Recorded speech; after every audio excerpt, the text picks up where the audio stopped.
on the website. So Ken Gibson has the first question, and I'm not sure you saw this, Michael. He said, but it's probably for you. But we'll find out if or not. But he's asking about the torque settings on the pressure plate bolts, and then the two alignment bolts. As you remember, Ken has a 100, and then the alignment bolts that you wrote about properly aligning the transmission to the block. And he says the top left and lower right of this are for the special bolts. So Michael or Bob or anyone have any thoughts as it relates to torque settings for pressure plates on hundreds? I don't think there's anything specified that I'm aware of. No specification. The days of the 100, they were pretty lean on when it came to torque settings. You just tighten them up to what you feel is good. Just don't break them. Oh, thanks. So what's that, about 65? You figure? 65 pounds, something like that, Michael? Oh, it'd be a bit high, I think, for those. Okay. They're pretty small. What are they? They're only 5/16 BSF, I think, aren't they, Ken? Yes, correct. Yeah, 5/16 BSF, I would think 30, 25. Okay. Yeah. All right. Yeah, just take it easy. They're not very strong bolts. Mm-hmm. Could you use grade 8 or something like that on them instead? Should you use grade 8 bolts? Well, the BSF, hard to find grade 8 bolts in BSF. Okay. Yeah, there's not much around. So, and they last. I mean, the ones that are on there, they seem to last fine. You do occasionally pull one off and find that the bolts have been stretched from over torquing. Okay. Regarding the dowel bolts, if you're looking at the gearbox, looking at the engine from the gearbox end, I think it's actually the upper right, Ken, not the upper left. Upper right and lower left, and they have a funny head. They have like a completely round head with two flats on it. Kind of like this. Yeah, it looks real familiar. Yeah. You should have two of them. Yes, and they fit real hard into the top left and lower right. That's right. They're a tight fit. Okay. Along with that, I was not the one that pulled this bolt off, but this is also one of the bolts. There's 7 bolts. And it's got the tab, and I think it's got a hole for a spring. I guess hold it up again. Yeah. Can you move it to the right, Ken? Where you're putting it, you're off camera. Keep moving over. A little further over. Keep going. Okay, now what's that? Turn it a little. That's for the clutch spring. That's what I thought. I wasn't the one that took it off. That's right. Yeah, that goes on I think it's the first one up on the left side, if I remember correctly. Yes. Okay, that makes sense to me. And if you remember correctly, I was asking about the alignment tool. Well, for everybody's information, the alignment tool that Moss sells, the plastic one, does not work on 100s. They're strictly for 6 cylinders. So my son, who is an engineer and a certified machinist, made me one.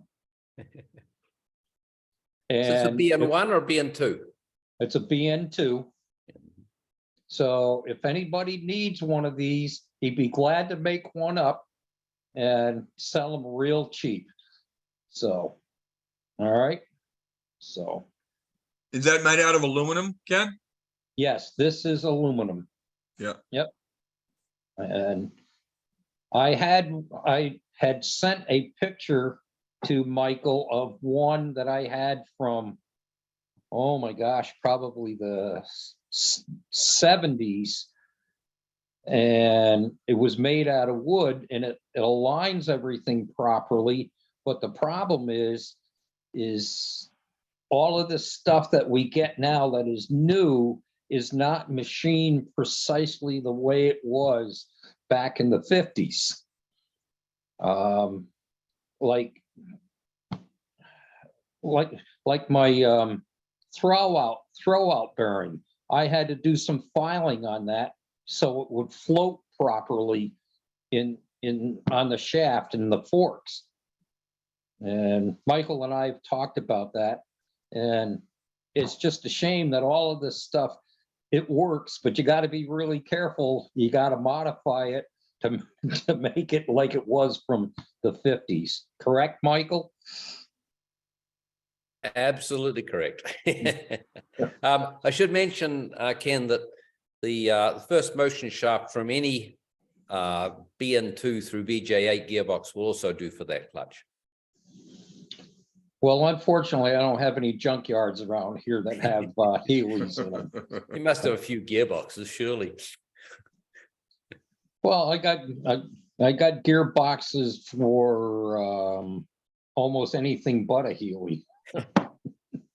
So Ken, Michael, what you're saying is that for BN1s with 3-speed boxes, they're using a different input shaft?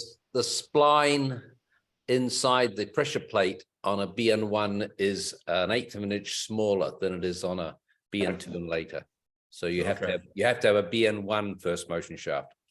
Gotcha. I'm down to about 20 of those. Well, geez, okay, you still got quite a few. That should last you. Yeah. And okay. Michael, where I got this information and asked you was, I got a very old copy of the Tech Tips. David Knock? I mean, Norm Knock? Norman's Tech Tips. Yeah, sorry. Yep. Yeah. And here's the original printing. And this has got to be 25, 30 years old. But all I can say is thank you, thank you, thank you. No problem. So Ken, how far along are you right now with the restoration of your BN2? Well, Thursday we're going to mate the transmission to the engine, and depending on time, we hope to put it in. We did battery test the wiring harness, and we're not quite sure. We're blowing the 35 amp fuse, but we have determined that it's on the turn signal circuit somewheres. So, but I got headlights, dimmer switch, I got running lights, but no brake lights and no directionals. So it's got to be in that circuit somewheres. So are you putting the engine and gearbox in as one lump? Yes, we took it out separately, and pardon my French, it was quite the bitch. Have you got is the shroud on, Ken, or are you doing it with, is it before you put the body panels on? No, the shroud is on. It's on. I know I got to be really careful. Yeah, I prefer to do it the other way, having done it both ways several times. I find it easier to put the engine in than put the gearbox onto it, but it's up to you. Well, we might do that because I did have my son make a special sling and boom extension on my engine hoist to be able to get into the cockpit to lift the tranny out. So we might go that route. So that's what I did with my BJ8 when Bob Abbott rebuilt my motor. Put the motor in first and then the transmission in through the cockpit. So, yeah. Okay. One little trick if you're doing that is you can hook a fan belt around the output shaft of the gearbox. Makes it really easy to lift the back of the gearbox up. And then when you're finished, you can cut the, if you forget and you put the drive shaft on, you can just cut the fan belts. I'd never do a thing like that. You understand? So, but no, well, that's a good tip. It's coming along. So nice. Any other questions, Ken? No, not really, not at this point. Okay. So Carl J also sent in some questions, or a question. So Carl, I know you got some feedback from Michael already, but do you want to give us a little update as it relates to what's going on with your transmission on your BJ7? Yeah, Michael, thank you so much. Michael did a lot of research and gave me, a very, very good answer on it. But I guess what's happened since I bought the car a year ago, it's probably a year ago to the day. I've had probably 3 or 4 instances of the gearbox locking up and, locking in gear and having to, monkey with the gear shift and everything to get it operating. And then recently, after the show in Bristol, my gearbox locked up when I pulled into an incline, and it locked up, when I was on a hill. And luckily, Mike Crawford was at the show, and he came over and he got the gearbox freed up. He pulled the gear lever out, and I noticed that the bronze bushing on the end of the gear lever was floating. He had to dig it out afterwards, so that wasn't attached to the bottom of the gear lever. And we were able to roll it back and get it into neutral, and then he reinstalled that, right there on the spot, and I was able to get home. So the next day, I actually took it to probably 100-mile ride, or a couple, 150-mile ride, and I didn't have any problems with it, but I did have no overdrive, on that ride. And that actually added to my overflow, issue with my radiator, because I drove without any overdrive. But then the next day I went out for a drive, and the overdrive was back functioning fine. So that's fine. Then my next step, I hate to go through the whole thing, but my next step was I was doing the tire alignment and the new tires, and I brought it over to an alignment shop in Natick called Wheel Dynamics. And great guy, he put the up on his machine and did the alignment and everything like that. But he was driving it, and when it came time to take it off the machine, it locked in gear. So we had to again push it back, and then I was able to, when I got the car off, I was able to get it into gear and drove it home, and then brought the tires and wheels over to him to mount and balance, and that worked out fine. Then I went away, and no problem. So just last Friday, I was talking to Bob Nickerson at Britannic Motors about this idea of the thing, the gear shaft, and I he wasn't available to do any of the work. So I went and changed out, I had bought the bronze bushing, the retainer clip, a new spring, a new washer, and a new retaining clip from Moss. And I was going to go ahead and change that out to see if it made any difference at all. So I took the retainer clip off and the spring off. There was no washer, on the old setup. And one thing too that was happening, the gear shift lever was sort of freewheeling, that it was not, it would turn 360 degrees. So talking with Bob Nickerson, he said, Carl, the drift pins may have, or the roll pins may have backed off. So when I did pull it, those pins were backed off, but they were accessible from from above. So anyway, I put the bronze bushing on with the retainer clip, set the shift knob in, where it belonged. Now, when I took it out, one half of the bushing was gone, and the other half was like at the very bottom of the seat, or whatever you would call it. So I fished that out, put it in position. I engaged the roll pins, and I could not for the life of me get the new spring, the washer, and the retaining clip into position. I just couldn't physically do it.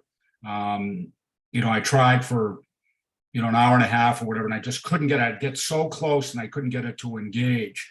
Then I dropped a set of vice grips into the transmission. It took me a half hour to get that out. That's the swearing I heard? A little bit, but I decided to, I had a show like coming up on Sunday, and then so what I decided to do was I put the old spring and the old retainer clip back in. So that went in actually quite easily, because there was not that added washer, maybe that height. So I reassembled it, and it worked like a charm. So for a day, it was shifting, perfectly, and everything was working, overdrive, everything like that. So the other morning before the Endicott show, I had the car out and I drove up to an ATM on an incline. Now, even when I was down in Bristol, I was on an incline that I don't know if it added to some of the pressure on it or not. But I pulled up to an ATM that was on an incline and it locked up in gear. So again, I was able to get out, and with about a minute's time, I was able to get it, out of gear and then back into gear. And I was able to drive. The show was just right in Dedham where I live. But and then when it was time to leave the show, I had no problem at all. It was, driving fine. So when it locks in gear, which gear are you in generally? I think I'm in a combination, but I was in third gear when I locked up when I was down in Bristol, probably second gear yesterday morning. But there's times when I'm in gear, like the gear shift is forward, like in the second or fourth gear, and the car is actually in reverse. So it's, but again, this is when the shift was kind of floating in the breeze. And then, as Michael gave me quite a nice response that I'm actually in two gears. It is. It's like I don't know how great it was pushing that car back in gear because I could hear, that it was engaged. So anyway, I've over the years' time, I probably have had 5 lockups like that, but I have put, 1,700 miles on the car in the last year. Now, it had been restored back in 2009, and there was only 3,000 miles put on from the, since the restoration, and 1,000 of that was driving it up to Ontario. So there was very little miles between 2009 and when I bought the car last year. Well, do you know if the transmission was rebuilt? It was not. They said that it was gone through, whatever that means, but it was not a rebuild. Yeah. I know he did a new clutch, but he did not rebuild the engine or the transmission. Okay. Doesn't that washer that sits on top of the spring hold the spring in place and keep the pressure on it underneath the retaining clip? So if you just have the retaining clip without the washer in there, that spring might be moving around on you. Yeah, that, it's interesting. I spoke with Steve McKay, who's a mechanic up in Waterboro, Maine today, who did work in my MG for many, many years. And he said the same thing. He said, Carl, that might be giving you enough play, that 1/16 of an inch, that it could allow that shift to move up. Because if I push down on the lever, I don't have any problem shifting it. I think what it was that the guy at Wheel Dynamics was not used to the car. So that was going to be my next thing. I was going to attempt to install the new spring and that washer and the retaining clip again. But man, it is a challenge. If you get somebody to help you to push the washer down while you put the retaining clip in, it'll be a lot easier than trying to do it all yourself. Well, I've got a volunteer, I think, Rich. Sure. But that, I'd give it a shot. But I can just say to Carl that all the things to do with the shifter mechanism, the shift lever and the spring and all that, that's nothing really to do with why it's going into 2 gears. Inside the gearbox, every gearbox of that type has what's called an interlock mechanism. Some use lever interlocks, and the Healey uses what's called a ball and pin interlock. So between the shifter rails, there are ball bearings and a little pin. And the theory is, and it works, there's a divot in the side of the shifter rod. So when any shifter rod moves, the ball moves out of the divot, moves the little pin over and moves the ball on the other side over and locks the other 2 rods from moving. So you can only move one of the 3 rods at any time when everything's in good condition. The problem that Carl has, almost guarantee, is either the balls are missing or there's wear on the shifter rails. Just beyond the divots, you get wear. And so you can actually move 2 shifter rails at the same time. And that's the problem. And he's striking, and playing around with the shift lever and all that sort of stuff won't make any difference. The gearbox has got to come out. The bell housing's got to come off. You've got to pull the shifter rails out and figure out whether you need to replace the rods or replace the ball bearings or the pin or something like that. But it's a more involved problem than just the lever itself. No, thank you, Michael. Yeah, So do you think that with the work of the lever is a short-term solution for the driving season or? Okay, It's what's actually happening is that he just happens to pull the gear lever when the selector, there's a peg that pushes each of the rods backwards and forward. And if you have that peg resting on two of the forks at the same time, it can move both forks and engage two gears. It's actually quite dangerous. You can break things pretty badly, so be careful. okay.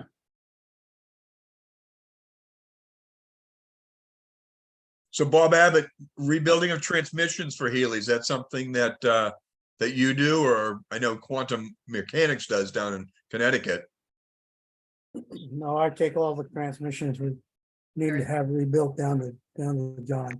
Okay. And what sort of lead times are you having right now with transmissions? I'm not really sure. I called him about a transmission last week and he said, yeah, when you get it out, bring it down. Well, it's okay. I don't know what kind of lead time he's working on. Okay, but do you think it's weeks or months? Well, I'm hoping it's weeks. Okay. Yeah, You Peter, know, I because can do I some work suggested for to me. Carl, it's something that can be weighted. Sorry, Les, go ahead. I had John do some work for me and it was about a 6-week time period. Okay, About a day's work. but if he's got that much work and backed him up, He's- then He's that's, got a lot of work, yeah. Yeah. Pull the box out, take the top off, pull the bell housing off, fix the rods, put it all back together again, put the box back in. Is about 8 hours work. For someone that knows what they're doing. Good point. Yeah, You don't want somebody who doesn't know what they're doing working on your gearbox. here. Well, thank right, you. so Carl, that's what I was suggesting. If you'd be interested in doing a tech session here, we could pull the gearbox in my shop. And then you could take it down to John. Mhm. I guess the question for Michael, is it something that you think could wait until after the driving season, or something you recommend that he does now during the middle of the summer? Or does anyone else have any recommendations regarding what Carl's experiencing? I would suggest, in my opinion, it's not something you want to wait to do, because you can get your car with a locked up gearbox in a very difficult position. You know, if you're trying to move it quickly and all of a sudden the gearbox locks out and there's a freight train coming down the railways, you know, you don't want to be there. That's true. So Carl, that's something you're interested, that the offer's still there. Great. Thank you. Yeah, I'll Yeah, we have can to- have Well, we could have a hand-on tech session. We did that last year for a club member with his Sprite. He needed to place the throwout bearing in that. And we one Saturday, we pulled the whole drivetrain out and he got all the stuff done. And 2 weeks later, we put it back in. So, And you said this comes out from the inside of the car? yes, Wow, that sounds radical, but. well, it's better than pulling the motor. Right. Oh, yeah. Okay. Well, thank you. So again, I've got both a lift as well as an engine hoist to be Wow. able to get around that. And that's exactly what we did when Bob Abbott rebuilt my motor and with the engine and transmission back in the car. And the transmission goes in through the cockpit. And again, the fact that you don't have a console with the BJ7 makes it a little easier. Mhm. 2 simplification hints: take the seats right out, Yeah, Right. don't mess around with it, and don't forget to turn off the battery master switch. okay. Great, thank you. So Pete, Dave Berube, I got a question. Sure, go ahead, Dave. I guess to Carl or anybody, this transmission locking up. So let's say you come to a stop, you push your clutch in, you're waiting for the light to change, and then you're thinking it's in first gear and you go to let the clutch out and it's locked. Is that the symptom? No, mine is when I stop the car. In other words, that it has never happened while I'm driving. It's always when I stop. Like, so what I've been doing recently is I park it, and put it in neutral, but on the hill, I leave it in gear. So but it's always like, it's not when I'm actually driving, it's after I've, stopped the car. And, although at the ATM, I was on a little bit of an incline and I did just hold my clutch in. But it's primarily when it's stopped, it's not while I'm driving. So I'll ask a question of Michael then. So I've experienced this with what I just explained. I'm at a stoplight. I'm shifting fine. I'm there. I got it in first gear and I go to try and let the clutch out to go. And it's like bogged down. I'm guessing it's locked. It's locked up, I guess. So can it Can I happen just, when you, just go to ahead. clarify, hang on a second, Dave, just to clarify, the car is stationary, you've selected a gear, you go to let the clutch out and the engine stalls or the car won't move at all. Correct. Yeah, though that's 2 gears. Oh, that's okay. I just looking for clarification on that because I don't know what I do. I just kind of keep shifting back and forth, and then eventually I've been able to, get it in a gear or out of the gear or out of 2 gears and then get myself going. So I've been fortunate, I guess, but it seems as though I'm in this rail issue, I guess, huh? Well, what can happen, I've heard it happening, is that you get it locked in 2 gears and you're wrestling around with the gear lever. And as Carl was explaining, the bush on the bottom of the gear lever was damaged and the spring wasn't working properly and all sorts of stuff like that. You can actually get into a situation where the gear lever pops out of the socket that it goes into, and then you're really in trouble. And you've got to get it into the socket, and then you've got to start stirring up the selectors to try to get yourself out of 2 gears. It's not an easy thing to do in a panic. Well, I've been there and I guess I've been lucky. Yeah. And don't stop on railroad tracks. I'll keep that Or in Carl, mind. don't going go up forward. inclines. Carl, stay on level ground. I know. Keep moving. Get your mother to push the car. To hell with the ATM. Yeah, no kidding. No kidding. No, it's Other questions or thoughts this evening? So Peter, is there, or anybody, is there somebody else around that Carl could go to get this transmission worked on? Well, Bob Abbott could do it. If you're interested in that, Bob, I'm not sure. Where are you, Bob? I'm up in Ipswich. Okay.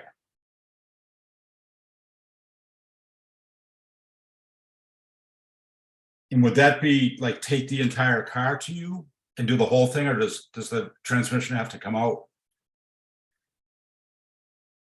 No, we could pull the transmission out, Okay, but give me a call, sure. 603-425-3333. Yep.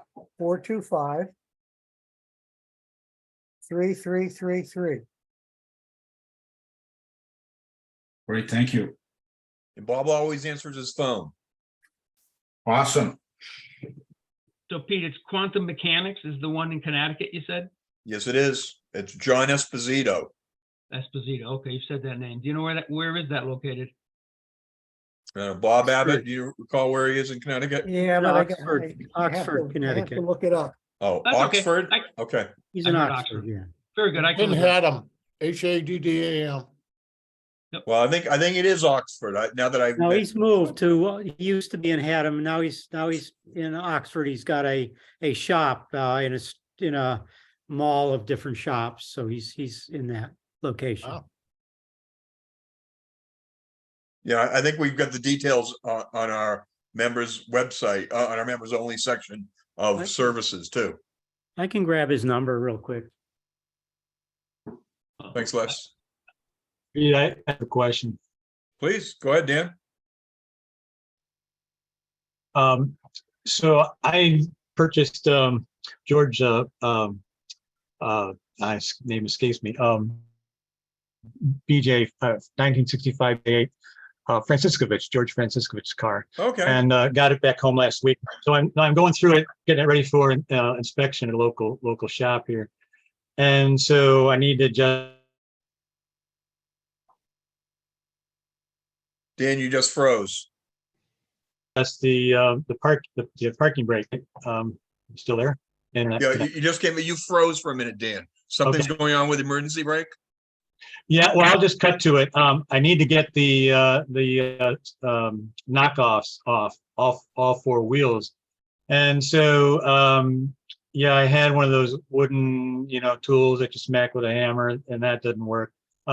So has anyone tried the long handled metal ones on those? My next step is maybe a little warm heat to get those spinners off. I'm gonna guess it's probably been 5 or 6 years since they've been off. So that's where I'm at. Any I mean, suggestions? I've used both lead how new are hammers. I've used those long poles. I think Bob Abbott, you've used those long poles too, Yeah, I don't you? use them in the shop all the time. And I've never had a spinner that we couldn't Right. get off with it. I have had to take a hammer and hit the end of the spinner on a really, really bad. I'm sorry, not the spinner, the end of the long metal wrench that they sell for it. Just to break it loose, but I use them all the time. All right. And you can also put it on the wheel, and because of the angle of the thing, then you could spin the wheel to have a lot of torque. And when the shaft hits the ground, you get a lot of movement, either tightening or loosening it up. Okay. Yeah, it gives you a lot of leverage, Dan. It's a Yeah. 3-foot length rod, or part sticking out of there, so you have a lot of leverage. Okay. with it, you'd say. Yeah, I had a wooden one I made up years ago, and it served me well until yesterday. So it's a wee bit shattered now. Smacking it with a hammer. Hence the metal one is, I guess, the way to go. All right, And do you have a lead hammer as well? I do, but I'm not gonna smack the knockoffs, directly. So I'd rather use a long lever if that's the way that most people can get those off with. So Yeah. So do you need to change? Is the emergency brake, the cable stretched? Is that the problem? it's about 70, 80 degrees before it actually locks up the rear brake shoes. Okay. So I was gonna check everything because I've got an arrangement with a local shop for inspection, and he kind of says, if you've gone through it, I'll help you out with the inspection without having somebody who doesn't know what they're doing with a Healey to look at it. So I'm trying to go through everything to see what's needed before I even go that route. So Right. In what state are you in, Dan? Vermont. Okay. And Whereabouts? Vermont still requires inspections? Yes, they do. Okay. Whereabouts in Vermont? Orwell. Oh, Yeah. Take a drive. I'm in Williston. We got a guy up this way. It's pretty handy with all that stuff. Yeah. Yeah. And Rob Moore, who's on's got a vacation home in Vermont.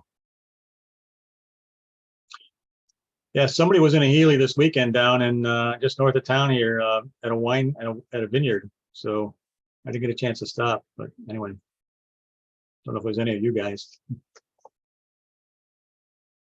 Not me. Pete, I've got the information on Quantum. Great. John's number is 203-463-8299. And he's on 315 Riggs Street. And he's in Building A, Unit 3, and that's in Oxford, Connecticut.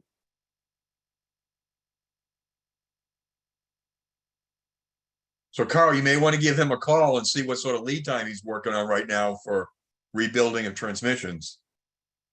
Right, and then Bob, do you send the stuff to him? Bob Abbott? Take it down there. Oh, you do? Okay. Yeah. I take it down. And I've taken stuff down there and dropped it in the morning and picked it up that afternoon and driven back home. Wow. That's good. Unreal. You must take be a them a lot of repeat transmission. customer. Yeah, I've heard of other people not having that same experience like you, Les. That longer lead times. Other But questions A tonight? Healy transmission can be sent UPS, Hmm. because if I don't wait around or he doesn't have the parts, then he'll send it back to me UPS. Yeah, I So just sent one to Nevada UPS, no problem. they'll take that, and there might be a weight charge tacked on to the box size, but they will transport it. I think Canada to where I am in Ontario to Nevada was $440. It's less from Connecticut to New Mass Hampshire. to Connecticut, yeah. But it's probably still 300 though, I would think. I don't think so, no. Really? Okay. No. Well. Other questions this evening?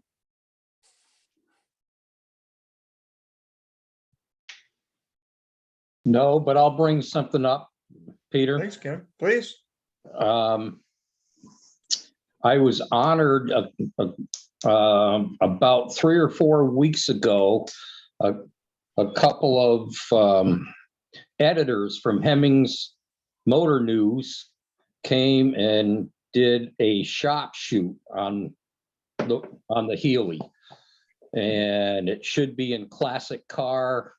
Well, I just got my issue today, but it should be in either the next issue of Classic Car or the one after that. Oh, cool. So if anybody has a subscription to Classic Car, my Healy will be in it. And so is it kind of describing your restoration, Ken? I told them specifically, it's not a restoration, it's a refurbishment. Okay. Understand. So People might find it interesting that I'm just converting a BN2 to electronic fuel injection that you won't be able to see. And how are you doing that, Michael? Well, I've got a Toyota RAV4 fuel pump in the gas tank, just fits. I fitted a crankshaft sensor. I fitted a camshaft sensor. I fitted a map sensor. I've got an engine temperature sensor, an intake air temperature sensor, and I've managed to hide them all that you can't see them. So it should be really interesting. The ECU will be up above the steering column. So I drove I drove 106 in New Zealand that was fuel injected, and it was fantastic to drive. Absolutely phenomenal. Not more powerful, just so flexible, and it turned the key at start, turned the key off, it stopped. It was fabulous. Really. So neat. do you leave the carburetors? No, you leave the carburetors, but you put fuel injectors inside them. Got it. Yeah. So, but hopefully next spring I'll have it going. Wow. It's a lot of work. A lot of work. So all the sensors you mentioned, are those out of a Toyota as well?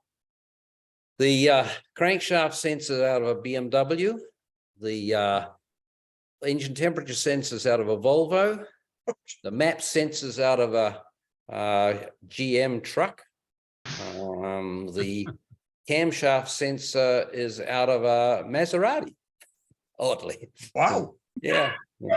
They're just the ones that I could find that you can fit them in so that they can't be seen. So size was the issue? Is that what you were looking Well, for? size, yeah, and where the wire runs, you want the wire to come off at a right angle and this sort of stuff. But yeah, it's a very, very interesting project. Lots of Not Yeah. a do-it-yourself, what's that? not a do-it-yourself project. Very much. Oh yeah, sure. I'm doing it myself. I've had the holders for the fuel injected printed. They've been 3D printed. Wow. They're really cool what you can do with 3D printing these days. The only problem is that the material they use for printing is a nylon, which is reputedly very slightly porous. So I'm a little concerned about whether or not the fuel will leak through this nylon. Does anybody have any experience with 3D printing? We did 3D printing for our Enclave, those awards. That was all 3D printed, Oh, good. but obviously that was nothing technical with that. It You was, didn't have 45 PSI fuel in them. Eh? yeah, no, absolutely.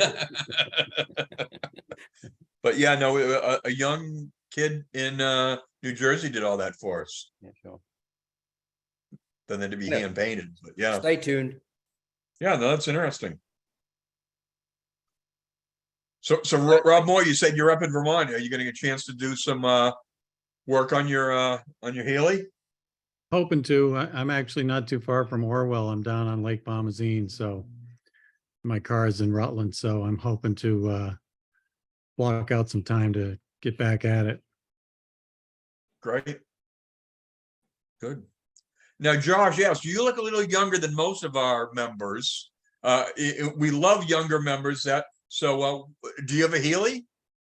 Yes, well, my father left me his Healy, so yes, I had it for a long time. Honestly, I'm not super knowledgeable about this. I mean, I grew up with the car, but my memory is horrible. But yeah, my dad got got myself and my brother into cars. Nice. I've always he's had MGs throughout my life and a couple of Austins. And what model do you have? 3000, 59 3000.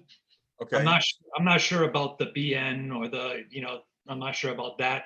Does it have jump seats or is it a two-seater?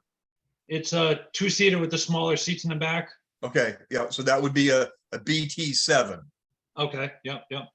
If it's not a BN4, you said 59? Yes. So that's kind of a transition period, but I get that's probably a BT7, a 3000. You said it was a 3000, sorry. It's definitely a BT7. Is that a side shift? On the transmission, it's to your right knee? Is that? I think so, yeah, and it's got the little compartment for the gearbox on the side of it. Yeah, so that's a side shift BT7. That's an early one. Nice. I'm writing this down. And what sort of, is your car running? Yes. Yeah. Oh, good. He actually, he passed away from Parkinson's about 2 years ago, but probably 4 or 5 years earlier, he had the motor work, like totally rebuilt. And I'm not, I have the receipts of everything to, kind of who did it, but the motor's really running well. The car runs well overall. I'm sure it needs a lot. I'm kind of wondering about the bearings, the front wheel bearings. And actually, I was just looking back at my Facebook posts that I had posted like a year or two ago. And Rick Neville, who is on here, he actually sent a video for me to kind of watch. And I just found that again. So I'm going to end up watching that pretty soon. But I'm nervous about it, honestly. I know how to turn a wrench for sure. I actually have a DeLorean. Oh, wow. Yeah, I've had it since I've had that car for 27 years. And my father was into the Austin, the Healys, the MGs, all that. My brother went with muscle cars. And then I went I always loved exotics and Corvettes. And, so the DeLorean, I saw that and I was like, wow, I'm like, this is crazy. I didn't know much about it, but I ended up buying one of those. And then, yeah, so I've had that for a long time. So I've worked on that a lot. I'm very familiar with that, but the Austin is like totally a different thing. So. And Josh, where do you live? Massachusetts, Dartmouth, Mass. Okay, yeah. Actually, Norman I'm not sure how to pronounce the last name. Norman LaMontagne. Yep. He actually, I took the Healy to my brother's house, which is right down the road from Norman. Okay, he mentioned that. Okay, yeah. Yeah. So he saw me, so he jumped on his bike, and I guess he chased me down to my brother's house. I guess they know each other a little bit more. Yeah. But he told me about you guys, and I was like, been meaning to get on, and but no, I take rides in it all the time, and nice. But I am nervous.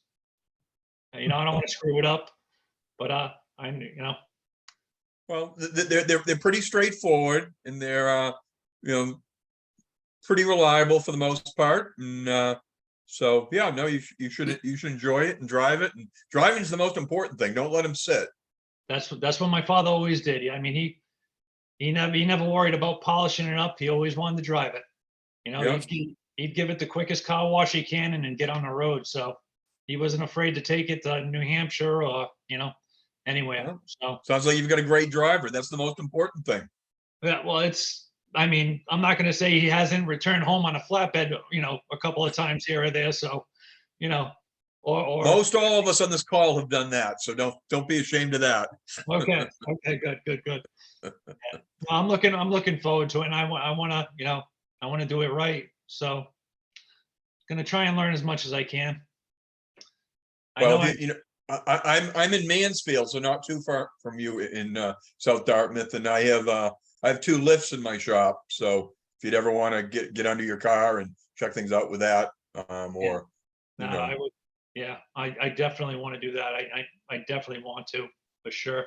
I'm hearing, and I'm not even sure what it is. It's, I'm thinking it's, the wheel bearings, but I'm hearing like when I go forward or backward, like when I'm at a stop, I start to move forward just a little bit, and I hear like a little clunk. So, towards the front end. So yeah, so I wasn't sure what that. I was thinking he was either, and actually I actually hear it a little bit from the back passenger side as well. So I told my brother recently I wanted to get, what's that? Probably worn wheel splines would be the most likely cause of that. Really? Okay. Where the wheels are on that's most likely cause. Okay. and so basically what's happening is the wheel itself is shifting on that spline. Okay. And it's pretty important to have those replaced. You want to have very sharp grooves. So if you were to take the wheel off, and then you want to look at that, you want to make sure they're greased, and you want to, if you run your finger over that, you want to have sharp points on those splines, because if they get rounded off, as Michael just talked about, the whole tire can shift on there, and you can have a serious problem. Okay, I'll definitely check that out. Make sure the knockoffs are tight. That's a good point. Yeah. Make sure the knockoffs are tight. Dan Warner was asking about that. Now, have you ever taken the tires off the car, Josh? No. Okay. I haven't driven it that much, but and I've only had it for a year or two, but no, I haven't taken them off yet. Like I said, I'm very nervous, about it. So, and I don't have a lift. My brother does, but he's got like so much stuff in there that, it's tough. So I was actually planning to take it. I spoke to, there was somebody in Plymouth, I want to say Plymouth, Mass. Okay. That does, that deals a lot with, MGs and these sort of cars. So I was planning on, trying to either make a trip there or something, but I could take it off. I could take the wheel off. I've never taken off a spinner. I know it's got an arrow on there, and I'm sure if I search for a video, I'm sure I can find something. I was interested, I know my father has a knockoff hammer. I was listening about the long rod or whatever it is there. Yeah, it's a lever. Yeah. So basically what it does, it sits on the, on the spinners, you get 2 ears. It sits on those ears. And then as Bob Abbott mentioned, so Bob Abbott has a restoration shop in Ipswich, Mass. Okay. And, there's another, Bob Nicholson is in Avon, Mass. His business called Britannic Motors. That's the one I was thinking. Yeah. Okay. And Norm LaMontagne maybe have mentioned, and Norm's very knowledgeable of these cars too. Okay. Yeah. Remember, Norm mentioned to me before last month's call that you may be joining us. So thanks for joining. Have you had a chance to join the club yet, Josh? I have not. No, not yet, but I'm all for it. Right here, we got 24 people on this call that all have a lot of knowledge. And again, we love young people like yourself. So, we'd be, and again, if you ever want to use my shop, you're more than welcome to, free of charge. Awesome. Thank you so much. That's awesome. Oh, very cool. I'm looking forward to taking care of it and learning. And I did want to say to all you guys, my father had a ton of parts I don't know what I should keep, what I shouldn't. I mean, and I honestly don't know what I have. So, everything from an engine block to, a little bit of everything. So I don't know. So you got a 6-cylinder block. Has it been stored inside and dry? Yes. Okay. Yeah. Yep. Because if it's been stored outside in the rain, it's a boat anchor. Yeah. No, my brother's got a lot of the parts at his house, all inside. They've been inside for years. So yeah, we got shelves of stuff. So everything, I think I have doors. I mean, I was just looking through, just like I mentioned, I had posted some stuff like earlier on Facebook in the group. And, I had taken some pictures, and there's just a little bit of everything. So I don't know. Well, you mentioned Rick Neville. So Rick is our administrator of our Facebook page for HCA New England. Yeah, yeah. Rick's a past president, as am I. Okay. Yeah, he had posted. I was just looking back at the wheel bearing post when I asked, basically, okay, how hard of a project is this for us, for someone, and he had posted a video, for me. So I looked in the list, and I was like, oh, I'm like, wow, Rick's on here. Okay, cool. So yeah. Awesome. Hey, Rick, that's the first time anyone said you're cool. Well, I said it was cool. It was cool that he was on here. That makes one. Peter, But, you beat me to the punch on that one. I'm sure you're cool, Rick, though. Rick, I'm sure you're cool. But no, thank you. But I think Michael's point, about the splines, that's an easy thing to check first. Okay, yeah. Before getting into wheel bearings. Okay, so next question is if it is that, how bad is that to swap out the splines? Nothing that a couple of $1,000 won't fix. No, you can do that in half an hour. Really? Okay. You can check them in half an hour. You can't fix them in half an hour. Well, you can replace splines in half an hour. Front wheel bearings? New. No, white front wheel bearings. No, splines. If you're just replacing the splines. Yeah, but on the front, they're part of the wheel bearings are inside the splines. So you've got to do the front wheel bearings to change the splines. And the rear, they are a bolt on. Well, either way, when I went to go get a sticker last year, somebody had told me you might want to check, like when they jack the front of the car up, they kind of rocked it back and forth, and they said you might want to have the front wheel bearings checked. So that's why I was kind of like, okay, well, I definitely got to put that on my list to do. Well, Josh, one thing's very careful when you take it, for inspections, you don't want them jacking on the front cross member of that car. Okay. That's the worst thing that can happen. Okay. So you got to be careful. Make sure they got very low profile jacks, and you want to do it on the so it's what's called a ladder frame to run down the whole length of the car. That's you have much more strength there than on that front cross member. Okay. The front cross members, most of them you see are all dented up, and they're not particularly strong. They shouldn't be jacked there. Right. Okay. Problem with if you have one splines, you generally have to buy new wheels as well. Really? Because the splines, they both wear together. That's a good point. So you put new splines in one wheels and it's not going to do you any good. Right. So that's why it's several $1,000s when it comes to that. Oof. I know my mother I say just, but I know my mother actually bought a new set of rims, wire wheels, years back. I say, not too long ago, but I'm probably at this point, it's probably 7 or 8 years, but definitely I'll check. I mean, so basically just like the outside or just like the spline should be sharp, the inside of the wheel should be the same. Exactly. Obviously. Well, you can just put an aluminum can around it. That's what poor kids used to do. Really? Yeah, they just wrap a aluminum can around the spline and hope it would mesh together. You got a problem with that? No. That may be my route. I don't know. Well, no, I mean, again, so I mean, wheels, wire wheels don't go bad, but tires do. Really, you should be replacing tires, every 7 to 10 years. Okay. They dry rot. Right. But, if the wheel, if it's been stored inside or on the car, assuming they're true and they were, properly balanced when they were installed, they should be fine. Right. But they're just a couple years old. But again, the idea of rebuilding old wheels is not a good one. Right. Okay. It's better to replace them.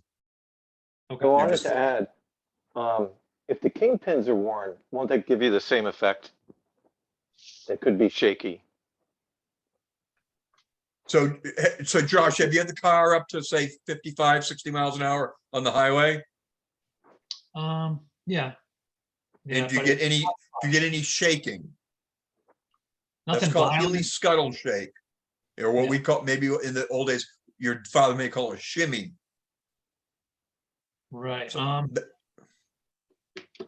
don't, it doesn't come to, Oh, good. Well, but Martin's correct. I mean, if your kingpins are worn, then, but that, then you're getting into a whole new front suspension, right. rebuilding the suspension, not, Right. you don't have to buy a new suspension, but it's a rebuild. Okay. Okay. Now, I mean, so one thing I noticed, like, I just went for a ride yesterday. It's the front end. I mean, it's just a characteristic of the Healy that it's very it's got a springy front end, or does that make sense? Or You're So are probably, you talking about like shocks? you're probably thinking of shock absorbers, and the easy test for shock absorbers is you lean on the fender above the car, push it down, and when you let it go, it should just come up and stop. It shouldn't bounce, bounce, bounce, bounce. well, the front end of the car kind of has a bounce to it. Bouncy, bouncy, bouncy. It's probably front shocks are bad. Oh, okay. All right. Yeah, like I said, I haven't even, I'm really looking forward to get it. I told my brother the other day, I'm like, I want to get underneath the car and get it up on a lift. So, so I can even see what's under there. I don't even know what components or, what the underneath looks like, really. It's been so long, I mean, my father was always doing it, always working on it. And I was busy being a teenager, so. Pete, it might be a good suggestion for a tech Tech session. session, yeah. Yeah. Josh, absolutely. Again, I've got a 4-post lift in my shop. And Okay. if you want to bring the car up, I would love and to. we can get some of these experts that are on the line right now. We'll get a chance to give you some suggestions and recommendations on things you want to focus on and maybe prioritize them in terms of, what's most important compared to what you can wait on for later. Yeah, I would absolutely love that. Yeah.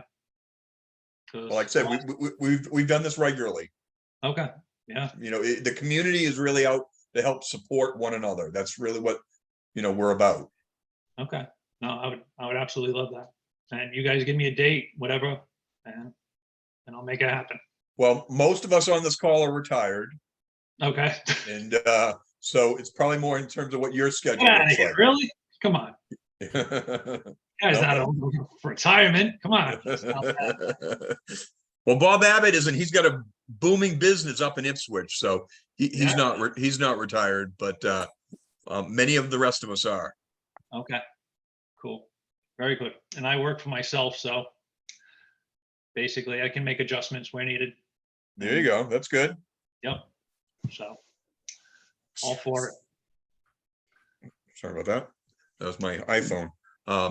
So other questions tonight? Can make a report. A couple of meetings ago, I told you that I put these Spax shocks on the rear of my BJ8. And I thought there was quite an improvement. Since then, I discovered they made them for the front. And they go on much easier on the front than they do on the rear, because in the rear, you've got lots of stuff you might have to move, like the exhaust has to be moved a little and other things. But I put them on the front now, and the car is a different car. It really, you go 80 miles an hour down the interstate and the car is just as solid as can be. It really makes a difference. And going over railroad tracks and on curvy roads, just the whole feel of the car is much more solid than it was before. Nice. But I did mention too that I have a stiffer suspension than is normal. So I think part of it is that the lever shocks are probably not up to the suspension that was stiffer. I don't know about that, but that's my guess. These do a marvelous job, and I don't have them set on really high. They're 20 some odd notches that you turn the adjustments, and you can adjust them from very stiff to softer. And 0 is way down at the bottom is the soft, and I only have it on 4 and on each of the shocks, and they really do a nice job. The car handles much better. I don't know whether Great. Bob, Michael talked about them a little bit. Is it your experience they do an improvement, make an improvement? Well, we put them on one of our race cars, and they were a vast improvement, but that was a bit different. Yeah.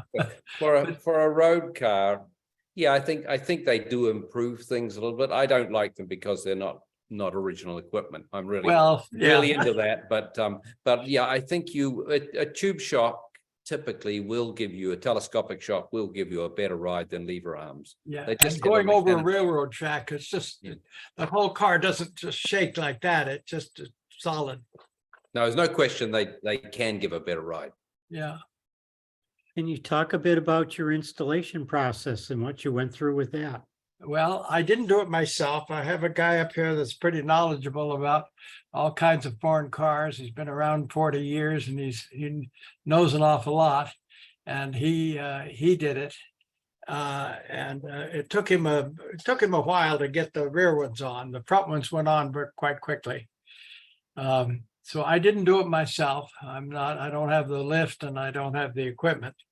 And probably don't have I don't have the knowledge and the experience, but it's not cheap, but it was worth the money in my opinion to have a much better driving car. Okay, thanks. So Les, I know Don Pay put the Putski shocks on his BJ7 a number of years ago, and he absolutely loved them. Mm-hmm. Did both front and rear. Yeah. So he was pleased. These I got through AH Spares. Yep. Great. Well, let me just share with you in terms of some of the things that are coming up regarding the club. Let's see, where are we? So just as a reminder, we got summit coming up. It's going to be in Mystic, Connecticut, the 24th to the 28th. So the registration's open for that now, and we'd love to see you there. And we looking forward to that. Historically, that's where Enclave was the same week last year, or in 2022, excuse me. Yeah, last year, and the year before that when we were down in Newport, Rhode Island. So then a couple of things as it relates to the events that are coming up next couple of weeks. Bob Britton, are you going to BNCNE shows their show on the 22nd? Bob's just back from a European tour, so I'm not sure if you're taking Linda's car or not. But so there's the link for that. For those of you who are in Southeastern Mass, we've got a vintage motorcycle, British Car Show, and aircraft fly-in on August 12th at Mansfield Airport. So anyone who, I know some of you folks have joined us for that in the past. So that's coming up.